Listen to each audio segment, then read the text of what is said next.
Low budget filmmaking is what we see in developing countries, and it's very important for us to know how to manage resources. My name is Dennis Ijogu, and I'm a producer, scriptwriter, director, and a voiceover artist, and I'll be sharing with you tips on how to achieve successful low budget filmmaking.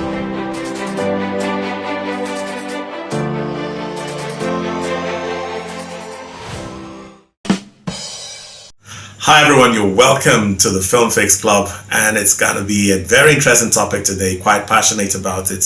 We've seen too many of our stars, of our actors end up on social media pleading for money, financial assistance to help them survive. And so the question you ask is there something in the industry that one has to be careful about? As an actor, are there things that you need to watch out for so that you don't end up in the end having to struggle financially or otherwise looking for jobs and stuff like that? So this topic is such that we're looking at the earning power of the actor in the developing countries, that is the low budget countries, and the developing countries obviously don't pay as much as the developed countries. So if you're a Nollywood actor, definitely you're not earning at all. An average Nollywood actor is not earning much compared to his contemporaries in Hollywood. So the first problem that comes your way as an actor is mismanagement of funds. If you're earning XYZ, do not live above your funds. Do not live above your income as an actor. The moment you start doing so, what happens is that you run into debts. You won't be able to live and maintain that lifestyle. If you have a house, a very expensive house somewhere on the island, and you rented a house for 15 million, and let's say the number of jobs you get is not up to that, you start struggling. You start struggling to make ends meet. And the question is, how many of our platforms pay the actors very well? So it's a bit tricky. If your sole source of income as an actor is through acting, then you have to have a way of curtailing your expenditure, and so that you don't run into trouble. Yes, the temptation is there as a celebrity actor. Oh, wow, you have to buy an expensive car, you have to dress in expensive outfits, wear an expensive watch, go private jet, if you can't afford private jet, business class, first class, and stuff like that.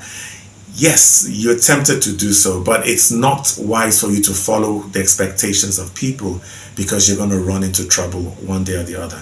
The worst thing you want to do is move into a big house and you're kicked out of the house one day and you're on the streets. And let me be honest with us, the industry is not fair to people who are suffering. If you were once up there and then you're down here, a lot of people will reject you. They will not have any pity on you. So please manage your funds wisely. And so one of the problems a lot of actors have is taking on too many jobs to meet up with your financial expectations. Maybe in a month you're looking at earning 5 million or 10 million naira a month because of the place you live in is quite expensive, your lifestyle is quite expensive. What happens is that you start looking for so many jobs in order to make like 20 million a month, thereabouts. And so the quality of the delivery starts depreciating. People start saying, the guy seems to have lost it nowadays. And once news goes around that you seem to have, your delivery is becoming a bit wishy-washy. What you did on this set is what you're going to do on that set. Most likely that's what you're going to do on the other set. People stop calling for jobs, or they just give you minimal roles, because they will actually look for people that are more dedicated, that have a better quality of delivery than you. So don't take on too many jobs. My advice is, if you start off as an actor and you're making XYZ money, don't fall into acting totally. Diversify. Look for where to invest your money on. Don't just rely on acting to give you money. So when we look at stories of Hollywood stars, for instance, a lot of them are into other businesses. A lot of them are into their own companies. They're board members of XYZ companies. In that way, they're having multiple streams of income. But if you're as an actor, you don't have multiple streams of income, what happens is that in the end, if the industry goes through its own tough times like it did during COVID-19, COVID-19 was a trying time for everybody, and especially actors, because one, the cinemas were not showing, people were not shooting anymore because there was a restriction on movement, and so they lost their expected income during that COVID period. So my own advice is, Diversify as an actor. Don't just rely on acting as a major source of income, because sometimes you do nothing waiting for the next set. So why don't you use it to invest into any other type of business that you need to have? Another point is go and upgrade your educational level. Don't say I was known or I have made it with XYZ certificate and that's where it ends. Nowadays, a lot of platforms, a lot of production houses are looking for, and there's so many educated actors now, unlike the 70s, the 80s. Now you have people that have PhD, people that have the master's degree, people that are well educated, well read people with good pronunciation, good diction. Go and upgrade yourself educationally. Go and read a first degree. Add a first degree, add the second degree to your list of qualifications, and then improve yourself. Go for courses that will improve yourself as an actor. Don't feel that what brought you to stardom in 1994 will sustain you to 2000 and something. It doesn't work that way, because new actors are coming out. The new actors coming out, the competition is heavy. The competition is really heavy. So you can't really rely on your level of education at that point in time. Or if you decide to do so, you probably will have the same old roles that were given to you. After I start giving you roles of gate man, houseboy, the uneducated character in the movie, and then after a while you just realize that you're not that important anymore. So make sure that you are in that position whereby you can fit into more sophisticated roles as an actor. Don't just restrict yourself to this is what I'm called to be, that is where I'm going to be, and that's it. I can't do more than this. It's not about how old you are. You can actually do it. You can actually go back, read your master's, read your PhD, and which is really good for you.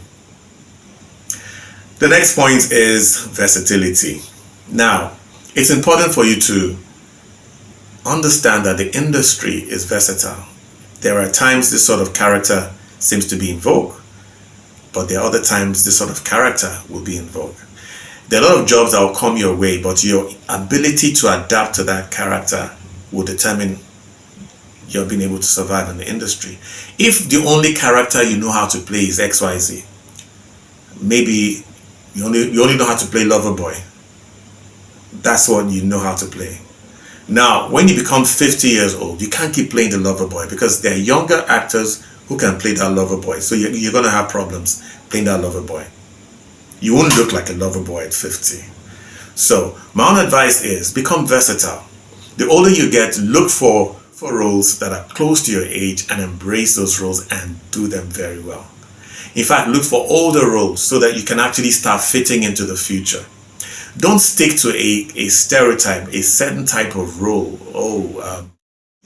You're a lover boy, like I mentioned earlier, or a side chick, and you can't keep playing side chick forever. Yeah, you have to be able to play the MD of a company. You have to be able to play the secretary. You have to be able to play a medical practitioner. You need to adapt yourself to the different roles. Don't use this attitude on this set and then you play it for the next 5 years, and everybody yawns when you come on set. Oh, he's gonna do the same thing. I knew it. I knew he's gonna do the same thing. So you'll have to learn to be versatile. Well, this is part 1. Go ahead and press the part 2 for the conclusion of this very interesting topic. Please don't forget to subscribe and also press the like button. Take care. I'll see you in part 2.